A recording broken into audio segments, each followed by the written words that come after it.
दोस्तों नमस्कार। मैं श्यामनाथ यादव अम्बेडकरवादी। एक पोस्ट है, इसका लेख है जब प्रचार ज़्यादा हो जाए तब कम्युनिटी नोट्स सच बोलते हैं। मोदी भारत को बर्बाद करने के मिशन में हैं। गुजरात उप मुख्यमंत्री हर्ष संघवी के ट्विटर एक्स पोस्ट पर यूजर ने खोल दी सच्चाई। पोस्ट देखें, आप लोग देखिए, ये है, देख लिया आप लोगों ने पोस्ट। इसी पे एक समाचार अभी हम आप लोगों को सुना रहे हैं, और वह समाचार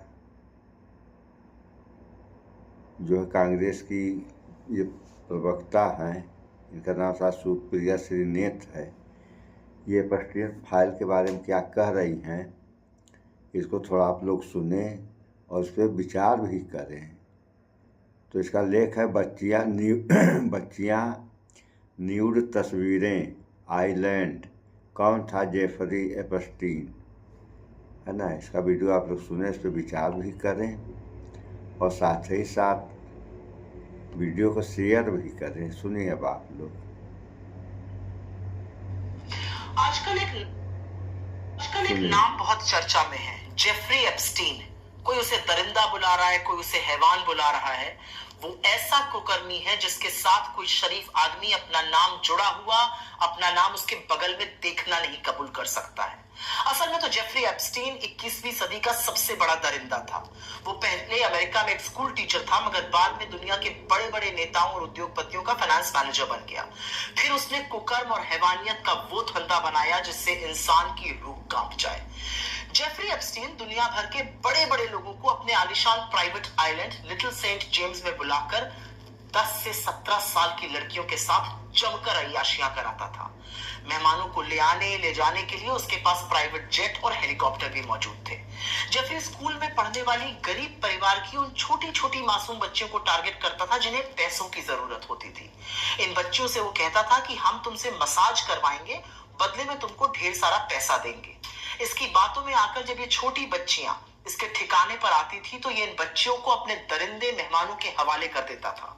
इन बच्चियों को अपने साथ पढ़ने वाली और भी लड़कियों को आइलैंड लाने के लिए कहा जाता था।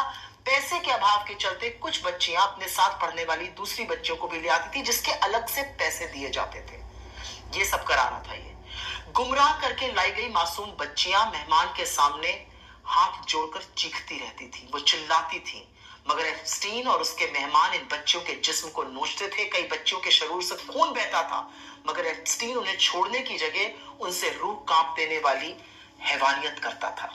कहा तो यह भी जाता है कि एप्स्टीन के कुछ मेहमान बच्चियों के मांस तक को खा गए थे। यह भी खबर है कि हैवानियत के दौरान अगर किसी बच्ची की मौत हो जाती थी तो उसके लाश को उसी आइलैंड पर सल्फ्यूरिक एसिड डालकर जला दिया जाता था, ताकि ना बच्चियों की बॉडी के कोई सबूत मिले, ना ही दरिंदगी का कोई प्रमाण सामने आए। 2005 में अमेरिका में एप्स्टीन के खिलाफ एक मुकदमा शुरू हुआ जो 2008 तक चला, जिसमें इसने छोटी बच्चियों के साथ दरिंदगी को कबूला। इसे जेल भी हुई, मगर बड़े बड़े लोगों की कृपा से कुछ ही महीनों बाद ये जेल से रिहा हो गया और वापस आकर इसने फिर से हैवानियत और दरिंदगी का व्यापार दोबारा से किया। फिर 2018 में मायामी हेराल्ड ने इसके खिलाफ एक रिपोर्ट छापी, द परवर्जन ऑफ जस्टिस। इस रिपोर्ट में बताया कि 2008 की डील में पीड़ितों को न्याय नहीं मिला था, जिसके बाद यह मामला फिर से खुला। जुलाई 2019 को एप्स्टीन को न्यूयॉर्क में फिर से गिरफ्तार किया गया। उस पर फेडरल सेक्स ट्रैफिकिंग के चार्जेस लगे। जांच में उसके घर में सैकड़ों लड़कियों की, छोटी छोटी बच्चियों की न्यूड तस्वीरें और नामचीन लोगों से संबंधित तमाम डॉक्यूमेंट्स मिले। अदालत में मुकदमा चल ही रहा था, तभी खबर आई कि एप्स्टीन ने जेल के अंदर आत्महत्या कर ली है। लोगों का तो मानना है कि असल में अपना नाम और काली करतूतें सामने आने के डर से एप्स्टीन को निपटा दिया गया है। अगर जेफरी एप्स्टीन मरा ना होता तो अब तक ना जाने कितने शरीफों की घिनौनी असलियत दुनिया के सामने आ जाती। लेकिन एक सच ये भी है कि अमेरिका के डिपार्टमेंट ऑफ जस्टिस ने अभी तो सिर्फ 30 लाख जो ईमेल सार्वजनिक की हैं, उसी से दुनिया भर में हड़कंप मच गया है। और शर्म की बात यह है कि तमाम नामों में मोदी सरकार के मंत्रियों और खुद प्रधानमंत्री का एप्स्टीन जैसे आदमी से संबंध होना और उससे सलाह लेने के लिए नाम सामने आया है। इससे ज्यादा शर्मिंदगी की हमारे देश के लिए इस दुनिया के लिए कोई और बात हो सकती है, लेकिन क्योंकि बहुत सारे लोग जानना चाहते थे कि एप्स्टीन को हैवान क्यों कहा जा रहा है, मैं आशा करती हूं आज आप समझ गए होंगे कि इससे बड़ा दरिंदा दुनिया में शायद ही दूसरा कोई रहा हो। सुन लिया आप लोगों ने। ये होता था वहाँ पे, और बता ही दिए कि मांस तक खाए जाते थे, और बच्चों का भी अपहरण होता था। तो बच्चों का अपहरण क्यों होगा? मांस खाने के लिए न होगा। और आप लोग जान ही रहे हैं कि इस दुनिया में या इस धरती पे सबसे अच्छी मांस किसी चीज़ की है तो इंसान की मांस है। जैसे शेर इंसान का मांस खा ले तो नरभक्षी शेर हो जाता है, वो कुछ जानवरों का शिकार ही करना भूल जाता है। उसी तरीके से इंसान भी अगर इंसान का मांस खा लेगा तो इंसान की ही मांस खोजने लगेगा। कहने को तो विश्वगुरु बनने वाला है, और वासुदेव कुटुंबकम यहाँ के लोग कहते हैं। वासुदेव कुटुंबकम का मतलब क्या होता है ये आप लोग जानते हैं कि यानी पूरी दुनिया अपना परिवार। और यहाँ आप लोग देख ही रहे हैं किसी दुनिया के लोग इस दुनिया के लोगों को मार तक दे रहे हैं। मार ही रहे हैं।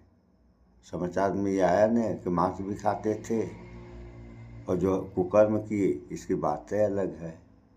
तो क्या इससे बचने के उपाय नहीं है? सारे रास्ते बचने के बंद हो गए हैं। ये जो हैवानियत हो रही है, अगर ऐसा हुआ तो फिर ये देश दुनिया का क्या होगा? तो इससे बचने के उपाय हैं।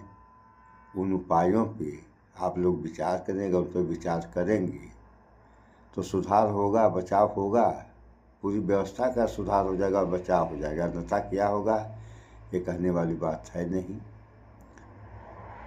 ये सब है। इस वीडियो में इतना ही। भाईचारा बना के रहें। वीडियो को शेयर भी कर दिया करें। स्वच्छता अपनाएं, शुद्ध खाएं, स्वस्थ रहें, शिक्षित बने। जय विज्ञान, जय संविधान। नमस्कार।